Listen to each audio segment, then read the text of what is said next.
Well, there will be Nocticula. Greetings. Areelu!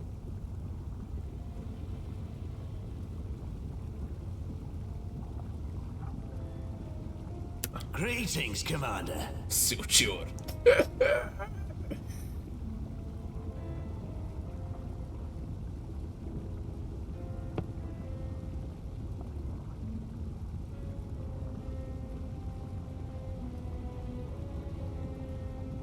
Areelu is Nocticula, what?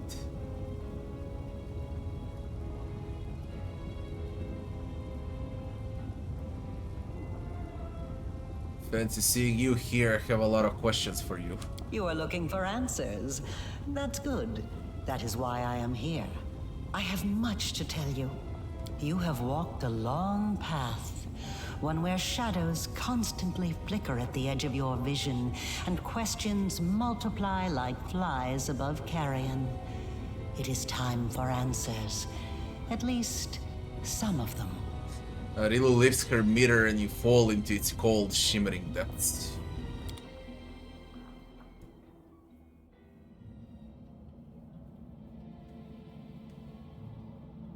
The beginning.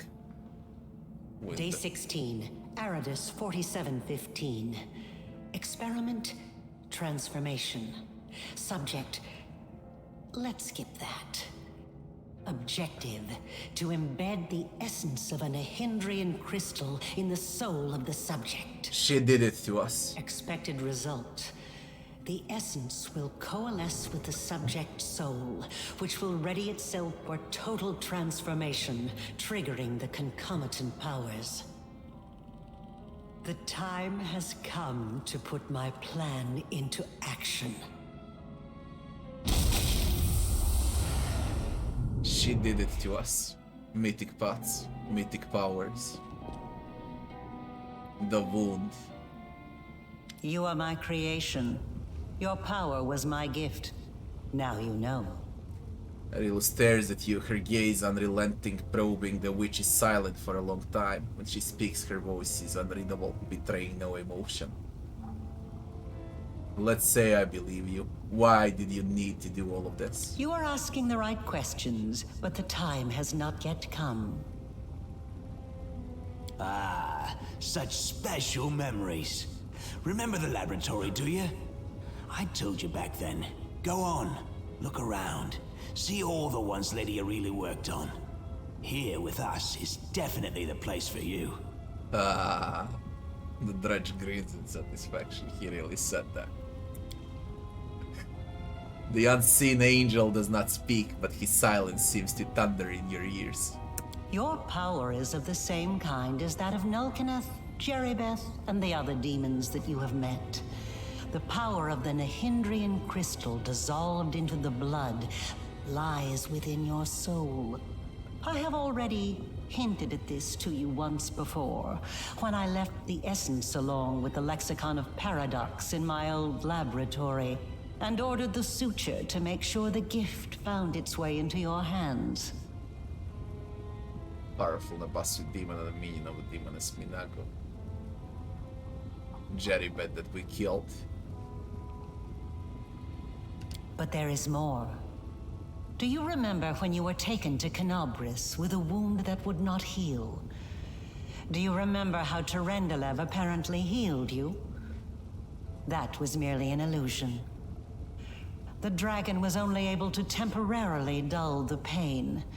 In fact, it was I who saved you, when I came to you in the caves and implanted a crystal within you. No, saved is not the right word. Your wound is still not healed. That is why your wound weeps blood from time to time, every drop of which burns your enemies. They did the story well. They really did the story well. As if to confirm her words, blood begins to sip from the wound on your chest. Eerie flames seem to dance within the crimson drops.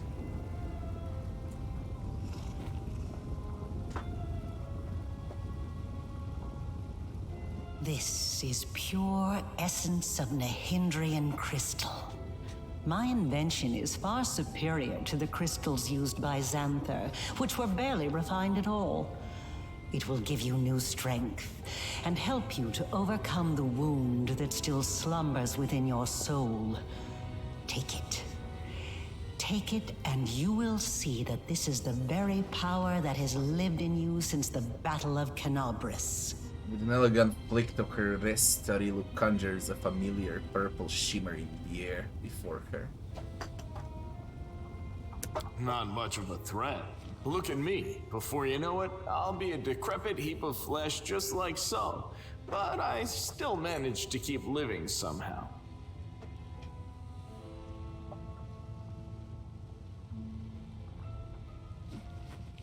That's not gonna work. You need to tell me everything first. Very well, then. Ask your questions and I will answer. What's the wound in my soul and how dangerous is it? It was my mistake. My failure. I failed to... The tale is too long to recount here. Your wound is a reflection of the Worldwound in a way. It is very dangerous, even if you do not yet realize it. It is not a disease, but rather an abscess, which will one day burst and kill you. It cannot fully be healed until the Worldwound is healed. No doubt you have felt this affliction on several occasions. It awakens when you use your power. It makes you sense more strongly what mortals call the corruption of the abyss. Until the Worldwound is healed, you will have no peace. You followed me. Like a witch in a fairy tale, I watched over you from birth. From before that, even. And I kept detailed notes. You were chosen and prepared for a special destiny. I am pleased to see that you still wear them. I enchanted them specially to protect you from danger. I am glad you found my gift useful. Areelu's eyes drop to your bracers, the one inscribed with your name. Aside from this, I helped you, even when you were unaware of my presence. I saved you and your unfortunate companions when you fell into the crevice in Canobris. In the Grey Garrison, it was I who distracted Minago to allow you to approach the Wardstone. And in Dresden, I appeared under the guise of Yoniel to guide you toward the Sword of Valor. And I also left you a present in my old laboratory, and told the Suture to see that you received it. I knew that sooner or later you would find your way there. That place exerts a powerful pull.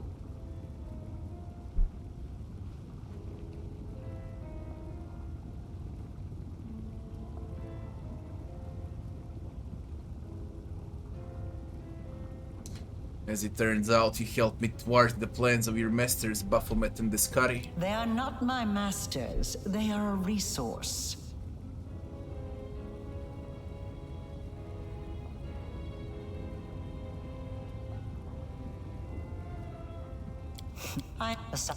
And I also left you a present in my old laboratory, and told the Suture to see that you received it. I knew that sooner or later you would find your way there. That place exerts a powerful pull. Why did you sacrifice Suture for it? You always have to sacrifice something. I wanted you to go to the laboratory to see with your own eyes what I had been doing and what I am capable of, so it would be easier for you to accept the truth. The laboratory is the place where I prepared your ascent. And the Suture was the only one who I could trust to execute my plan and explain everything. After all, he too once experienced rebirth at my hands, and that is why I was willing to risk his life.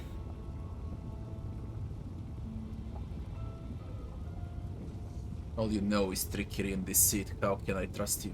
Honesty is a luxury we cannot often afford. I don't expect you to understand this now, but at least try to remember it for the future. Tell me about Nahindrian crystals. Nahindrian crystals are formed from the solidified blood of demon lords. Their properties are not well known, even among the inhabitants of the Abyss, and there are reasons for this. Acquiring the blood of a dead demon lord is very difficult. After a demon lord dies, their body is instantly absorbed into the Rift of Repose. Only the Lady in Shadow knows how to kill them in a way that allows her to preserve the bodies of her fellow lords and transform them into a solid state.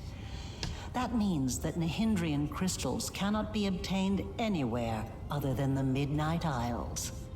Or rather, it was impossible until recently, when I managed to experimentally obtain a crystal from the blood of a still living lord. You saw the result. A dagger made from Deskari's freshly shed blood, which I left for you in Canabris.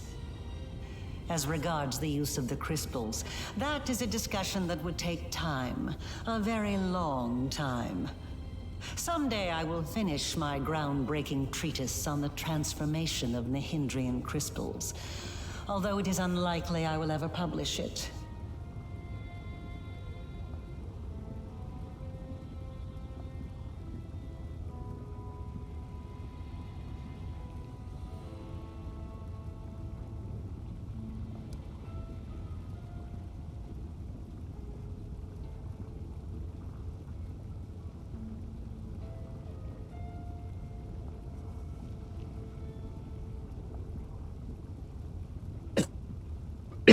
So you figured out how to use the crystals to imbue living creatures with power?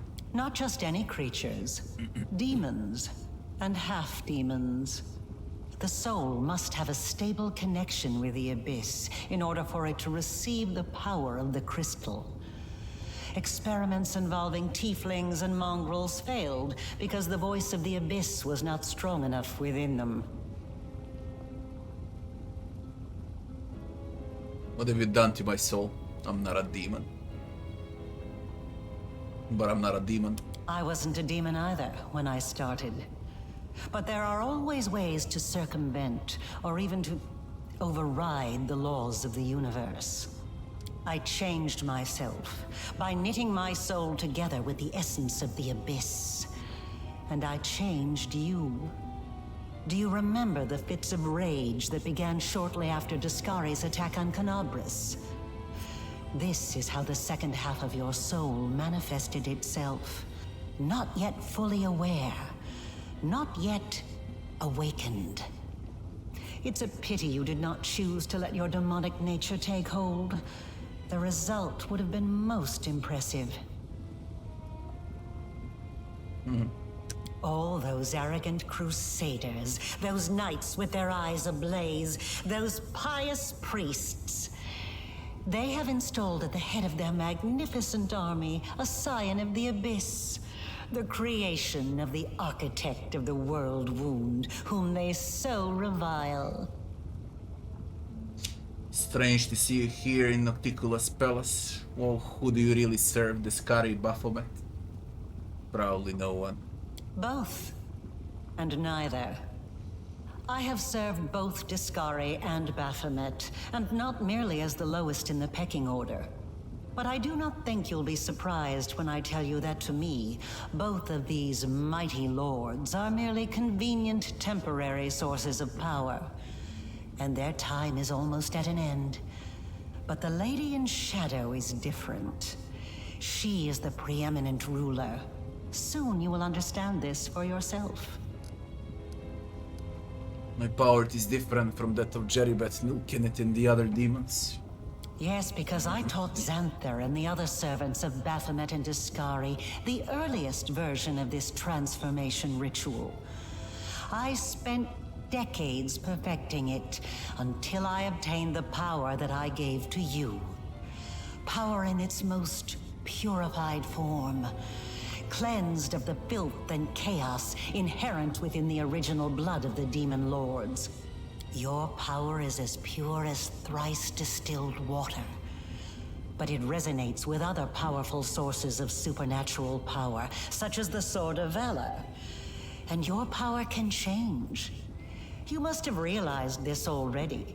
You have shaped my gift into a form that you yourself have chosen. You are seeking answers, trying to understand the crux of the matter. That is good. What do you want from me? Patience, Before we continue, I want you to receive your power. Refuse the power. I want it out of your hand, Areelu, even if it makes me weaker. I fucking refused. You channel all your power into these words, and strangely you feel a surge of power within you in response. You turn down what Areelu Vorlesh offered you, and your whole being embraces the choice. A wave of cold washes over your chest, and the open wound becomes smaller, as if your decision compelled it to shrink. That effect. How unexpected. It deserves to be studied, but I will see to that later. Areelu verily draws back her hand, and the swirl of glowing essence disappears. Enough! Enough of this madness! I was blind. O Lady of Heaven, how blind I was. I saw holiness in the half-fiend's creation.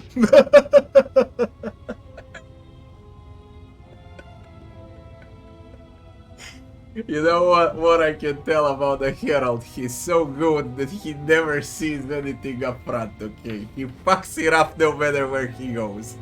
No matter what he does, he always fucks it up.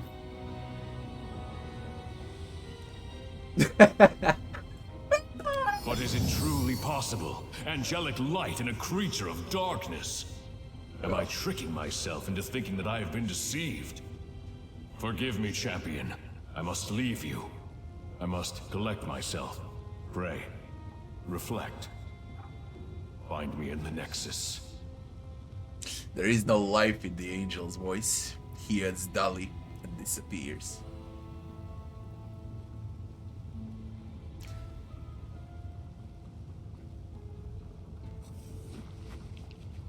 I want to help you close the Worldwound. Really, first you open it, now you wanna close it.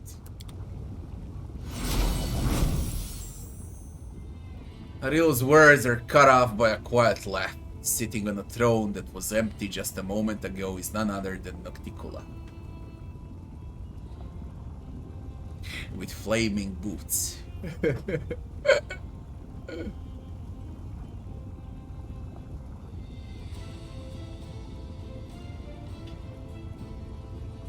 A ruler of Shamira in the Midnight Isles, a powerful demon lord, and the one they call Our Lady in Shadow. Her red lips curl into an ironic smile, and her large eyes observe you with keen interest. You were about to say, we are going to close the Worldwound, weren't you, Areelu? I see no reason to continue deceiving this mortal. Now I am convinced that he is quite worthy of serving me. I will even reward him with a modicum of knowledge about the events in which he is about to take part. Greetings to you, Our Lady in Shadow. Arushali swiftly drops to one knee and bows her head. You bitch. It's nice to see that even surrounded by mortals, you haven't forgotten who your mistress is, Arushale. You may rise. I didn't mean to. I don't know why I did it.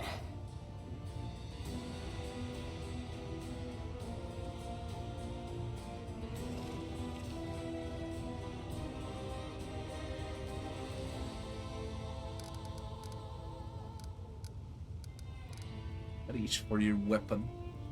A word of warning, don't play games with me, I'm not afraid to fight you. Bow respectfully. Allow me to greet you, great ruler of Midnight Isles. Smirk. Aye, just so we understand each other, I'm not going to grovel on my knees before you.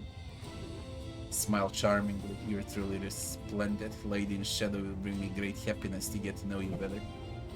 Evil Neil, my Lady in Shadow, please allow me to swear my allegiance to you and be your loyal servant. Not calmly. My greetings, Lady Nocticula.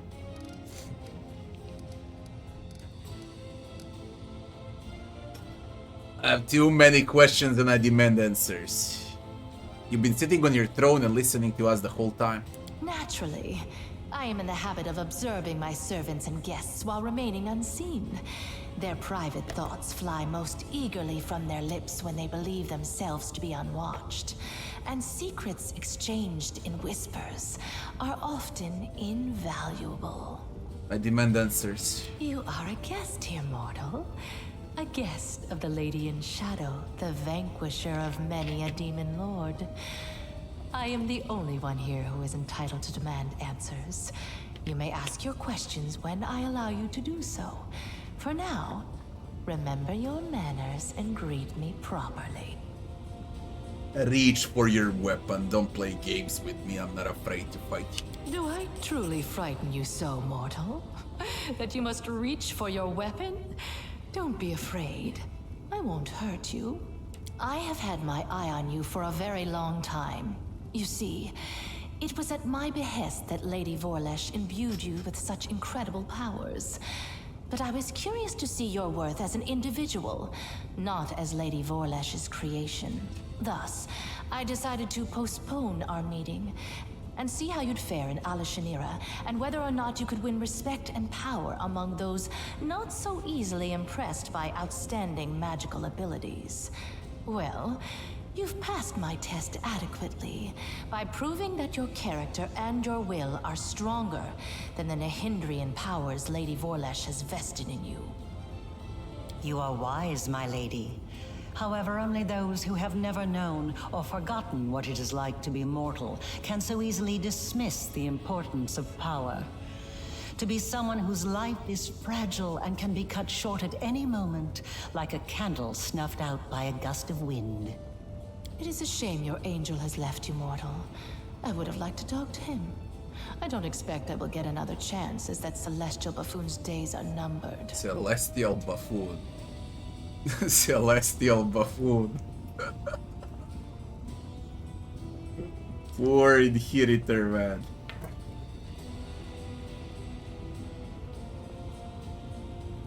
Were you able to see the hand of the inheritor despite all his enchantments? The herald of that upstart goddess? Here. Yes, although his defenses were quite intricate. A commendable precaution on his part, as word of the hand of the inheritor descending once more into the abyss reached the Echo of Deskari almost immediately. Mind you, vindictiveness and guile have always been among his best qualities.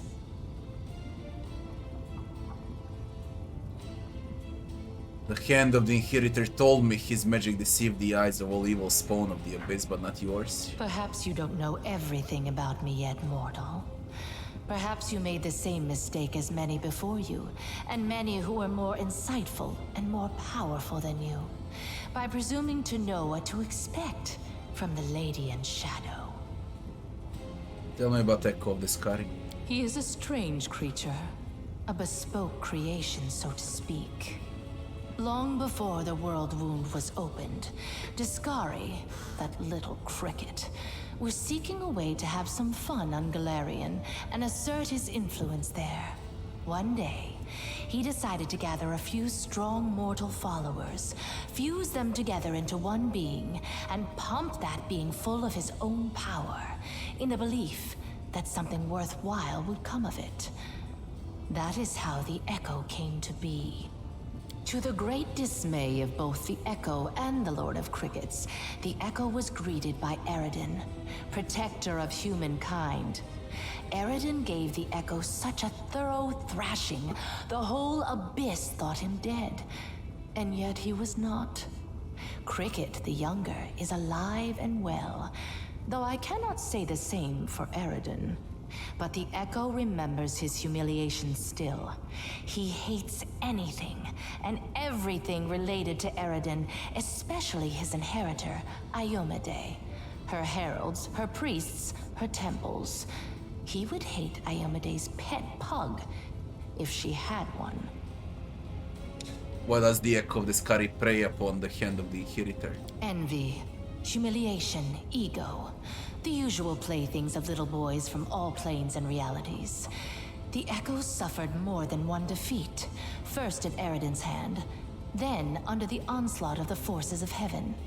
Those routs taught him to attack his enemies by stealth, boldly and often, killing and crippling anyone close to the light-bringing goddess.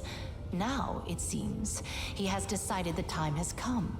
The Herald of Iomedae himself is in the abyss alone, without a retinue of lesser angels. He's an interesting little bird, that angel. Before he became the Herald of Iomade, he served Regathiel, the General of Vengeance. I've always found the fate of that Imperial Lord to be quite fascinating. Did you know that the father of the Upper Plains' top military leader was a devil from hell? Regathiel had to achieve many feats to redeem his unholy legacy in the eyes of the other Imperial Lords.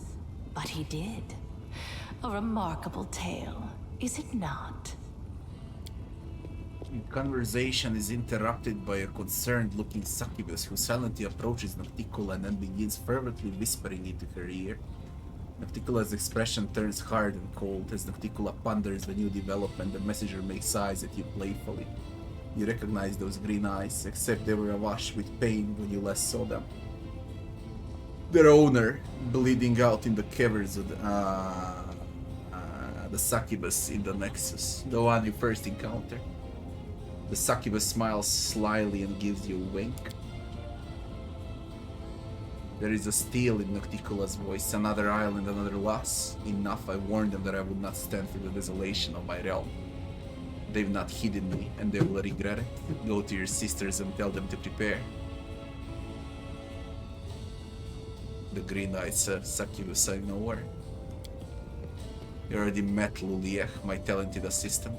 I heard she was very convincing at acting at her tragic death in the mines of the Nexus. As you can see, I've been watching you since your very first moments in the Abyss and even a little earlier. I value servants such as Lulia. She stayed in character even when you had decided to finish her off. Your merciful decision has left a lovely scar on her beautiful body. I prepared a beautiful intrigue that will topple many of your enemies and seal the Worldwound forever, ending the threat to Golarion.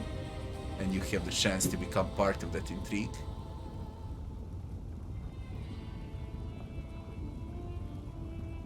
Did Areelu really create me? Where's the voice acting?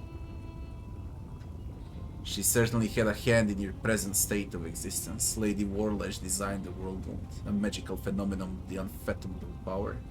To seal it, we require a key that was just as strong and unique. Simply put, we required a champion, and she chose you. Both your powers and the wound on your chest were the result of her experiments.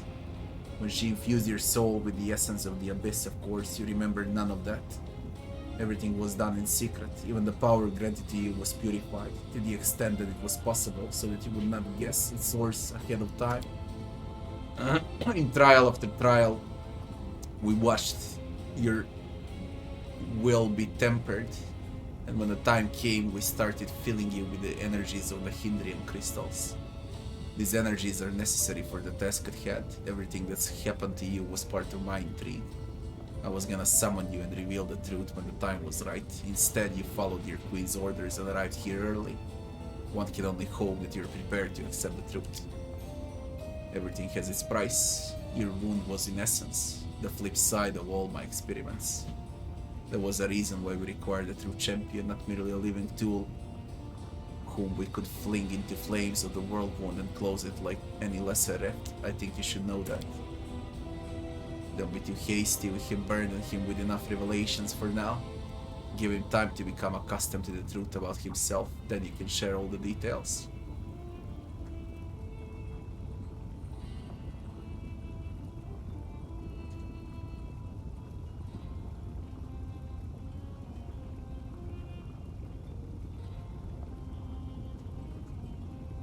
I killed Vilodus, your court mage.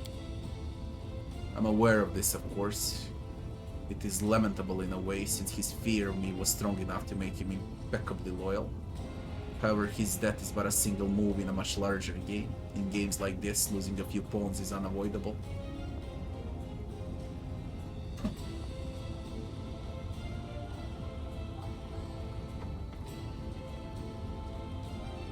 My companion Ember would like to speak with you. Ember, so that's her then. Approach. I heard you bleating your pathetic prayers at me. You have some nerve addressing me with such nonsense. Did you think I would simply repent? Renounce my status as a demon lord? Do you have any idea what I had to do to acquire it? What is this? Tears are rolling down Ember's cheek as she sniffles noisily. She presses her maimed hands against her heart as she stares up at Nocticula. Her fragile form shudders from weeping. Areelu wrinkles her nose in disdain. Why have you brought this simpleton here? This is a Shamira, not Nerosia. We don't give alms here. I can't stand these noises. Do you think you're the first to try to move me with a display of tears? It only makes me angry. If you wish to speak, then wipe your nose and speak clearly. I know what you had to do to others and to yourself. I'm sorry, I'm so sorry. If only I could ease your pain somehow, calm your sorrows.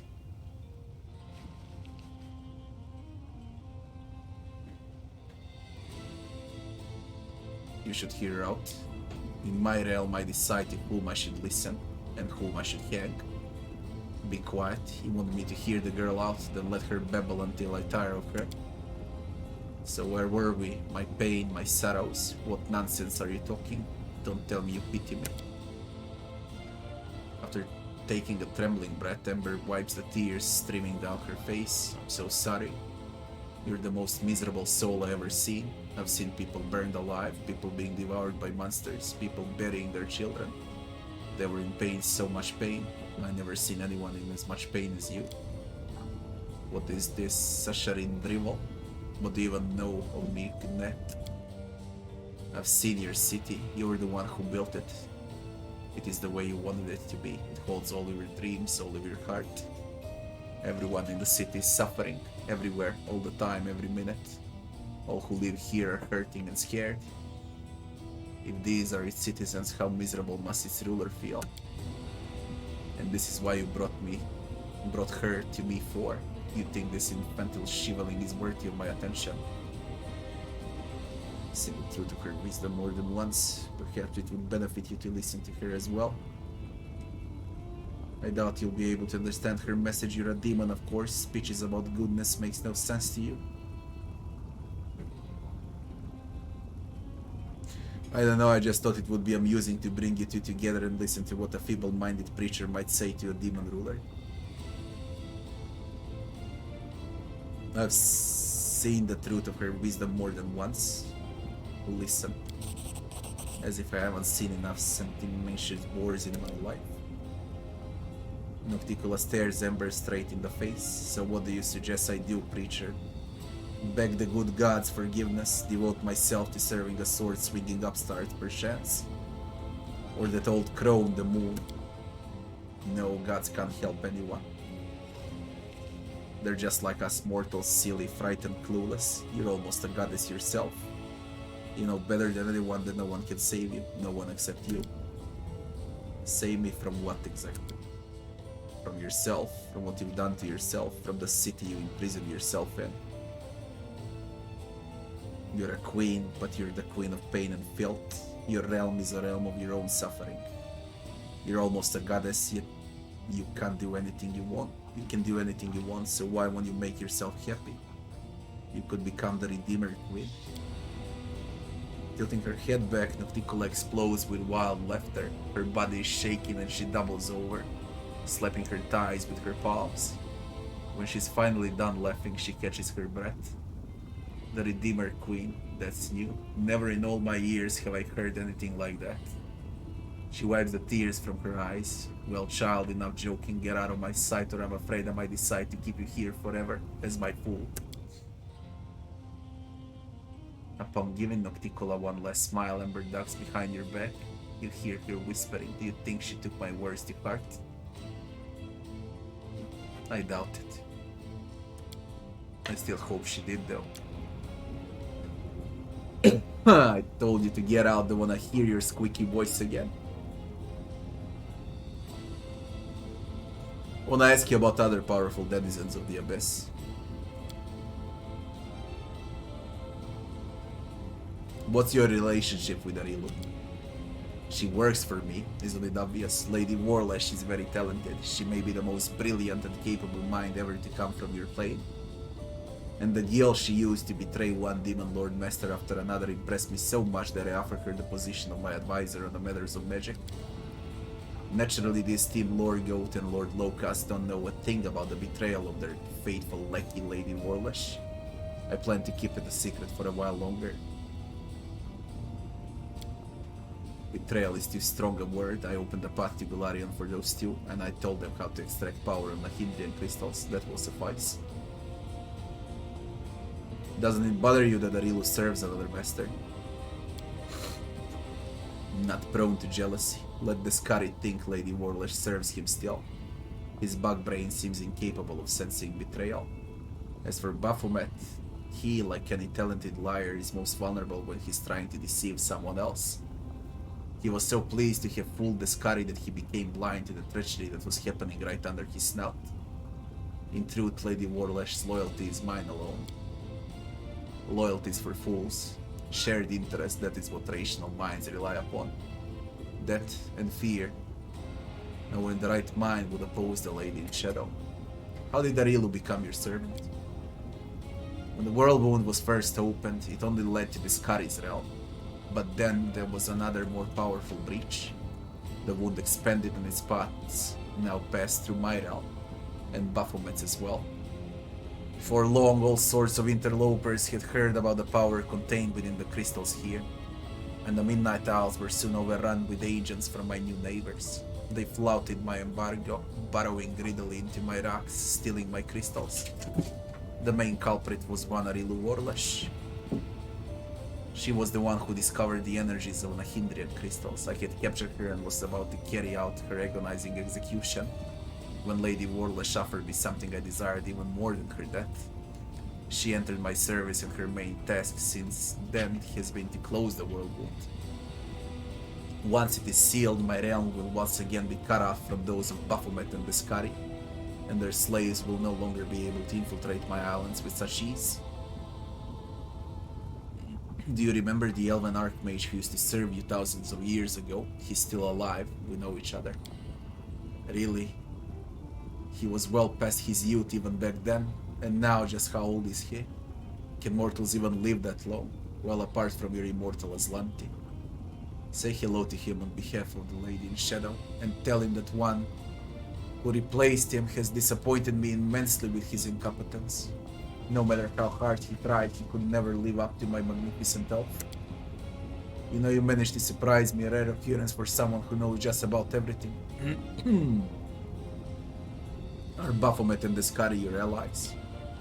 The goat and the locust, allies is too strong a word for our relationship. Our connection was forged by circumstance, not out of desire to deal with each other. When the Worldwound opened, it tied your world to our realms.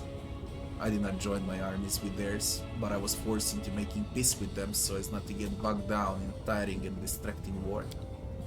If I had the opportunity, I would have met them on my terms and expanded my territories, at their expense. Unfortunately, this is not currently possible. By the way, one of them came to me with an offer of an atrocious alliance that involved conceiving little ones together.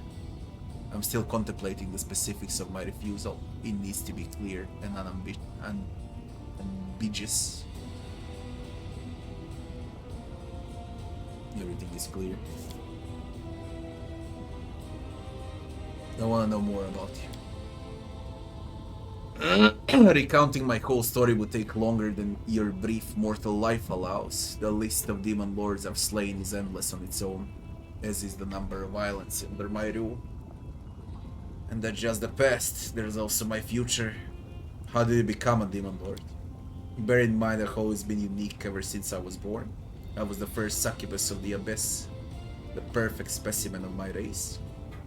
I've been enjoying my youth, sharing it with my brother and lover, until the hungry gaze of a demon lord Nahindri fell upon me. That greedy tyrant saw me as a jewel to be added to his treasure hoard. He tried to abduct me. I knew I had no chance of defeating a demon lord, but in that moment I was not thinking at all.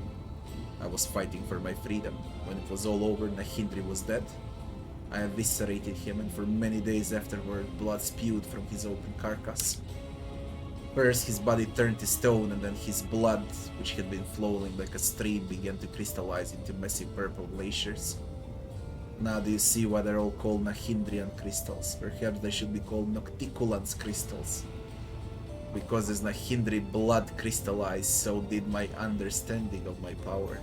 Soon after I began my campaign of conquest, I was cunning and swift, and the demon lords themselves trembled before me, knowing I could take their very lives.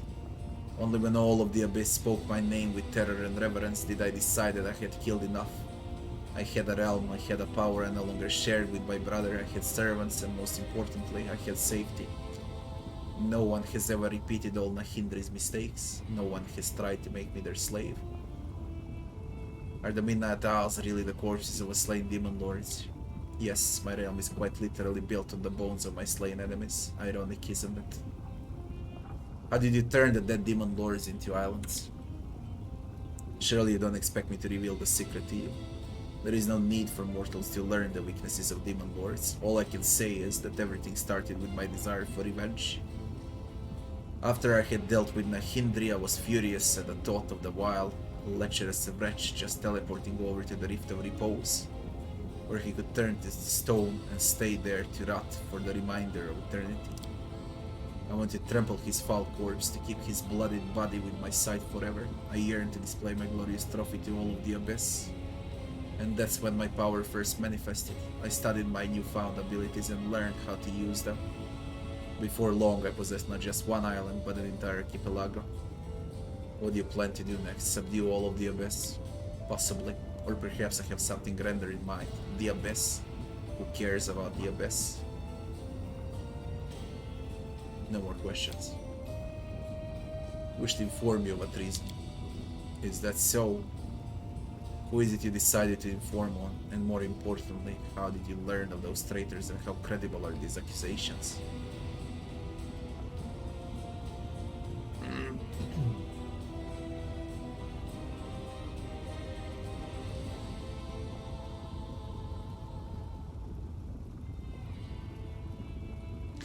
Shamira is researching Nahindrian crystals in secret. Perhaps she's planning to overthrow you.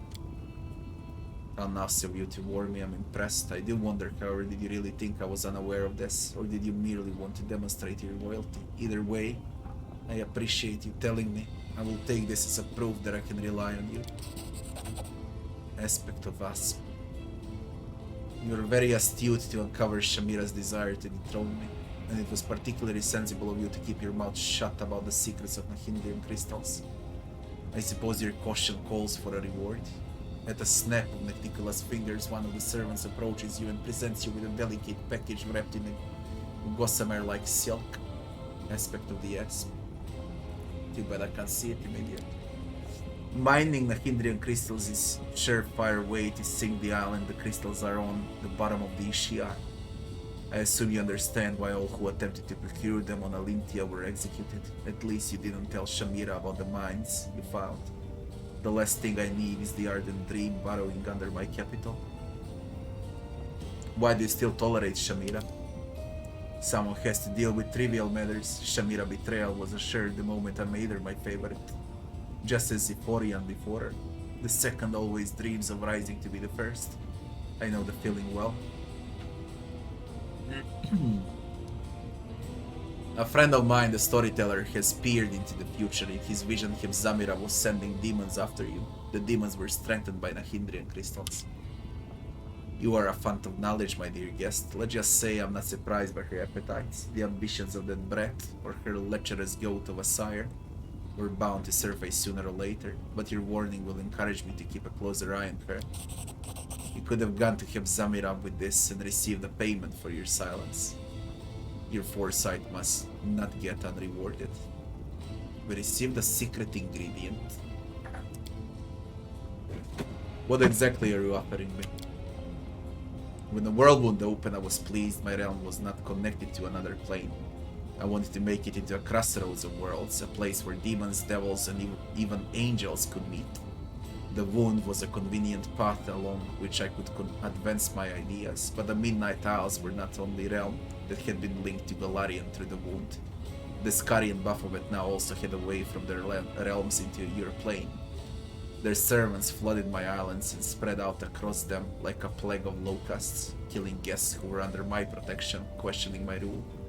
They were driven by their lust to conquer and enslave, whether on Golarion or in another abyssal realm. I was forced to shift my focus and express my discontent. Eventually, atop the bones of our servants, we reached an accord. I would let their armies pass and they would comply with my wishes while on my island. Of course, the accord is a polite fiction. both the Deskarites and the Baphomites are attempting to amass their power and influence in Shamira to overthrow me. When they think I'm not watching, they break my taboos and revel in their own impudence. And worst of all, Lady Vorlesh told them about the Nahindrian crystals. They realized what kind of power the crystals hold, and now they're determined to mine every last deposit hidden within my islands. And once an island loses its crystals, it becomes nothing but flotsam, slowly sinking into the dark waters of Ishiar. With every lost island, my power is diminished. I could start a war and kill the plunderers, but a major conflict would hinder some of my other plans.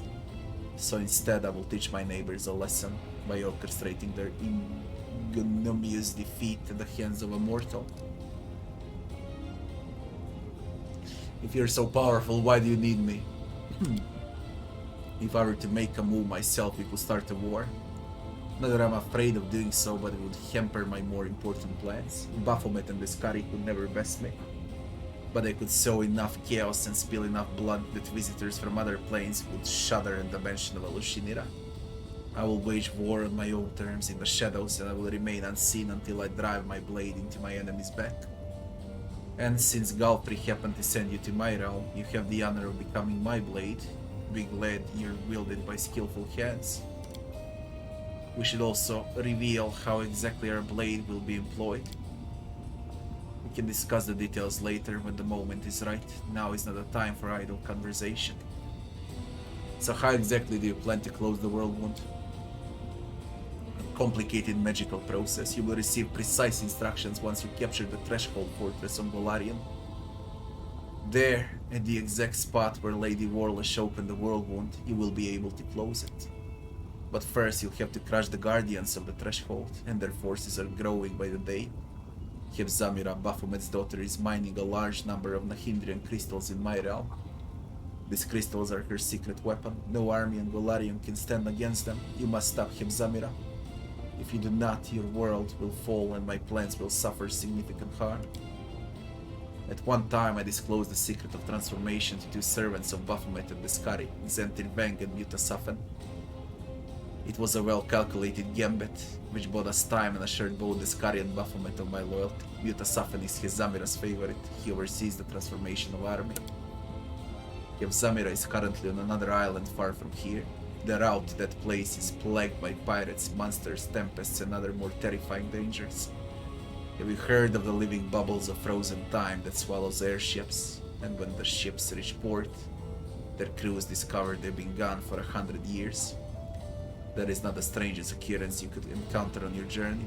I'm willing to provide you with a decent ship and an experienced crew. If you kill Shamira, it will stop her sinking any more of my islands, but without giving Baphomet cause to declare war on me. And then again, I'm not offering you anything new, as you're already enjoying my favor, Commander. Your companion is a succubus, and I'm the succubus queen. This demon follows you around only because I allow it. Tell me, Arushali, are you grateful that I'm not forbidding you from traveling with the Commander and fighting against your own kind? You're incredibly generous, Our Lady in the Shadow. So what do you think, Commander? Personally, I'd rather take my chances rowing to this another island far from here, the rusty bucket that make any deals with the Lady in Shadow. I'll steer. What do I gain by serving you? A reasonable question. One must always serve one's own interests.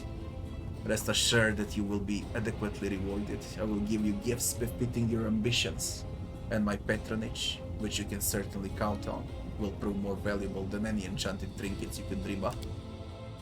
Someone's feeling generous. While we're at it, we might as well ask for immortality. I don't like divine powers and pockets full of sweet pies, right?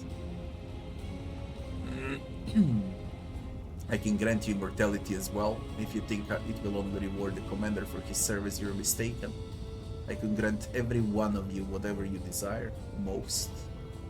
You, underground hunter, would you like me to rid you of the curse of a short life that haunts your tribe, so that your eyes don't grow weak in 5 years and your arms remain strong? I would love that, but I'll have to pass. I don't know what price demons demand for favors like that, but I'm sure I've got nothing to pay with. I'd rather die honestly, whenever my time comes, than live a debt around my neck. Why is it so important to kill Shamira? Deskari and Baphomet won't just stand there and watch you close the Worldwound. They'll send their armies after you. So you will need an army of your own. And that is something the Crusaders won't have for long. Shamira is mining more and more Nahindrian crystals to empower her forces when she attacks Golarion. If you don't stop her, the Crusader resistance will be crushed, and the ranks of demons pouring through the Worldwound into your world will multiply 100-fold. You were sent here to cut off the demon army supply of Nahindrian crystals, weren't you? That's exactly what you're going to accomplish. I will consider. And accept it, I'm sure. I respect your caution and won't force you into submission. We all stand to gain if you do my bidding of your own volition. A glimmer of approval dances in Nocticula's eyes, and interesting destiny lies before you, mortal. You will rise to great heights and play a part in events of titanic proportions. Many would give their life for a chance to tread such a path. Shamira visits Alushinira every now and again, but her true lair is far from here. She hides on the island of Solitude, to the northwest of my archipelago. There lies her secret fortress. In the deep mines, her slaves dig Nahindrian crystals for the invading army she plans to bring to Golarion. I will give you a magnificent airship and an experienced crew to take you there. It will be a long and perilous journey. Take some time to prepare.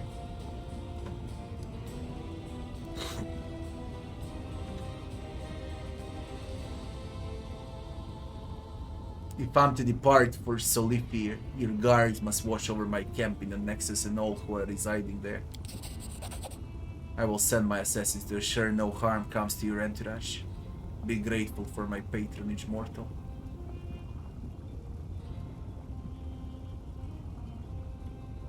I still have some business to take care of. Areelu, you're no longer needed here. As you will, my lady.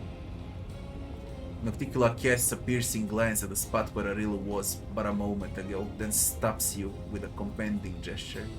There is one more thing we must discuss, the Lexicon of Paradox, Lady Vorlesh magical treatise that contain many secrets of the Worldwound. You and my servant Lady Vorlesh were just talking about the Lexicon of Paradox. For many years it has remained split in half, harmless. But what was once divided can be made whole again. Who knows what power the book could impart to its owner? What if they expand the Worldwound even further, or connect it to other planes? Not a chance. The Lexicon of Paradox has caused more than enough trouble already. You already possess the first half of the book. Find the other one and bring them both to me. I will reward you handsomely. Given the book into my keeping will also protect Golarion from suffering a second Worldwound disaster. The Lexicon of Paradox will be much safer under my watchful eye than in your travel bags. Wouldn't you agree? Why do you need the book? One Worldwound alone has been enough of a nuisance for me. I want to ensure that some future mage leafing through this book doesn't link my realm to another plane. I'll consider. The reward will not disappoint you, I promise. This dangerous knowledge ought to be locked up securely. I won't keep you any longer.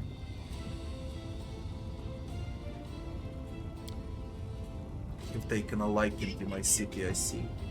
Well then, savor it for the fullest, and then come back for truly important business. So I did receive a mythic pot. We're gonna do a save here, then we're gonna do 2 manual saves.